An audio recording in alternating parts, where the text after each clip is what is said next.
Yun ang buwan. Oh. Ayan.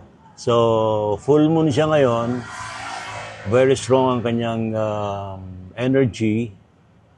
Kaya ako I would advise sa mga may Misteryo GD crystal or Misteryo Guardian crystal, ibilad po natin sa full moon yung crystal. Kaya yan ang ginawa ko ngayon dito. Instantly, may ginawa tayo rito. Ito yung mga crystal na nandito. Actually, kanina ko pa ibinilad to eh. Sa mga kumuha, actually, hindi lang naman sa ngayon.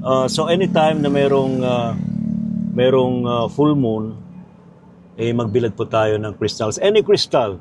Hindi lang yung Guardian Crystal, but I recommend itong ating Misteryo Guardian Crystal. Ito. Yan. Yan. Ito. Ito yung mga crystal natin. So mga nagtatanong, we have, so far today, meron tayong 2 sizes ng crystal, medium. Actually, ito yung medium, yun na yung regular size. And also XL.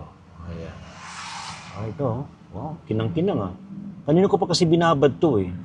Although nasa dashboard siya ng sasakyan, tumatagos naman yung energy ng full moon. Ayan, wow. Makinang siya. Oh. Pero of course, bago nyo gawin to, bago nyo ibilad, hugasan nyo muna. Kasi pag marami na kasing nasagap, dumidilim siya. So hugasan po natin. Kung gusto ninyong sabunin, hindi naman siguro. Pwede naman, depende. Actually, I recommend huwag gamitan ng matapang na sabon. Baka biglang mag-fade yung kanyang kulay.